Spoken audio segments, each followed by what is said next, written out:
Shalom semuanya, perkenalkan nama saya Smart Manager Ketang dengan NIM 241910201006 dari Prodi Teknik Elektro dari kelompok 8 kelas agama 01. Shalom, perkenalkan nama saya Rizky Morana Silain dengan NIM 231910801015 dari program studi teknik perminyakan kelompok 8. Shalom semuanya, perkenalkan nama saya Valen Kristofiana Zoya dengan NIM 241810201005. Saya dari kelompok 8. Perkenalkan nama saya Jessica Indwin Wijaya dengan NIM 241910101007 dari kelompok 8. Perkenalkan nama saya Masaladin Aram Putri dengan NIM 242010101084 dari kelompok 8. Baik, kelompok 8 di sini membahas atau mengambil berita yaitu penistaan agama Kristen yang dilakukan oleh Fikri Murtada umur 28 tahun. Awal permasalahannya adalah atas motif pribadi dari Bapak Fikri tersebut. Bapak Fikri melaksanakan atau melakukan live Instagram di Instagram pribadinya, dan di dalam live tersebut Bapak Fikri ini membahas atau menyinggung tentang Tuhan Yesus dan ajaran agama Kristen. Dalam live IG-nya ini singgungannya atau bahasannya ini bersifat negatif seperti itu.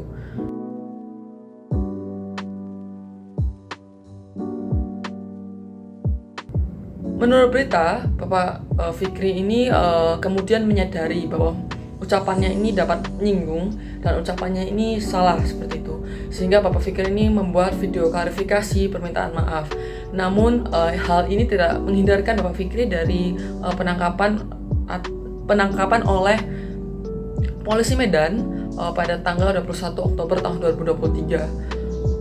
Bapak Fikri ini dijerat pasal 45 ayat 2 dan pasal 28 ayat 2 UU ITE atau Informasi dan Transaksi Elektronik. Dan pada akhirnya Bapak Fikri ini dijatuhi hukuman pidana penjara yaitu 2 tahun 6 bulan dan denda sebanyak 500 juta rupiah. Dan jika denda tersebut tidak dibayarkan maka diganti dengan penjara 6 bulan seperti itu.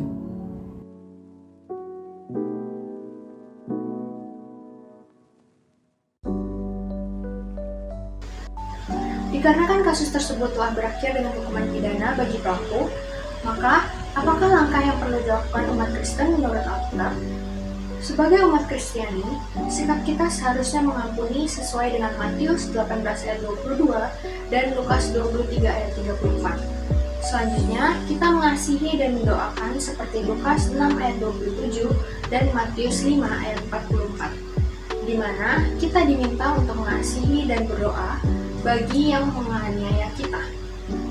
Yang terakhir, kita perlu memberkati seperti di dalam Matius 5 ayat 39, Roma 12 ayat 17, dan 1 Tesalonika 5 ayat 15, di mana kita diajarkan untuk tidak membalas kejahatan dengan kejahatan, melainkan berbuat baik demi banyak orang. Namun bukan berarti kita tidak membela agama kita.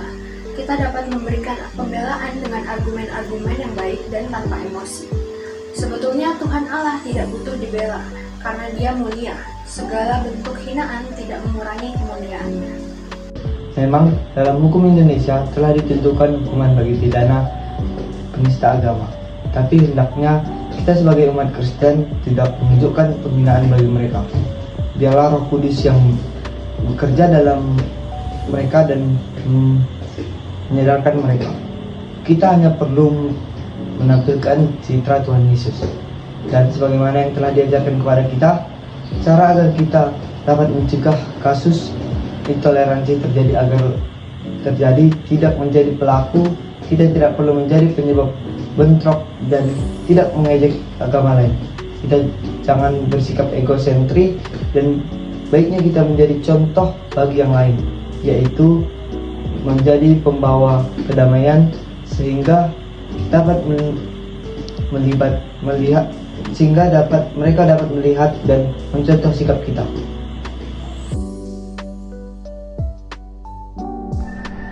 Berkaitan dengan teologi agama-agama apakah yang seharusnya dipakai yang berkaitan dengan keselamatan? Alkitab memiliki sifat yang eksklusif, yakni keselamatan hanya didapat dari Tuhan Yesus. Dan kita perlu menyatakan iman kita secara eksplisit kepadanya. Dapat dilihat di ayat Yohanes 14 ayat 6 dan Kisah Para Rasul 4 ayat 12. Tidak bisa hanya bersikap sesuai kitab. Tanpa menyatakan iman secara langsung, kita bisa selamat. Dalam hal keselamatan, kelompok kami meyakini bahwa umat Kristen harus bersifat eksklusif.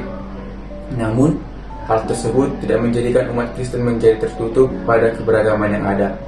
Dalam hal ini, kelompok kami memilih agar umat Kristen bersikap plural, yakni dalam menghargai eksistensi agama lainnya dan menghargai setiap orang yang ada. Hendaknya bersikap saling memahami agar terlaksananya lingkungan yang kondusif, yaitu dengan saling membantu dan tidak mencemooh, tetapi hanya sebatas lingkungan sosial kemasyarakatan saja. Jika terkait pemahaman tentang keselamatan dan pengenalan moral, hendaknya kita berpegang teguh pada pengajaran Alkitab. Di sini saya akan menyampaikan kesimpulan hasil pembahasan dari awal hingga akhir. Kelompok kami membahas kasus penistaan agama Kristen oleh seseorang melalui live Instagram. Kasus tersebut ditutup dengan pelaku dijerat hukuman pidana. Sebagai umat Kristen, yang seharusnya dilakukan adalah mengampuni, mengasihi, mendoakan, dan memberkati mereka yang mencemooh. Dan kita jangan menjadi penyebab bentrokan, namun menjadi contoh yang membawa kedamaian bagi yang lain. Terkait teologi agama-agama, kelompok kami meyakini bahwa keselamatan bersifat eksklusif, namun tidak menjadikan umat Kristen tertutup pada keberagaman yang ada. Umat Kristen tetap saling menghargai setiap umat beragama yang lain, tetapi hanya sebatas lingkungan sosial saja. Sekian penjelasan dari kelompok kami. Tuhan Yesus memberkati. Shalom.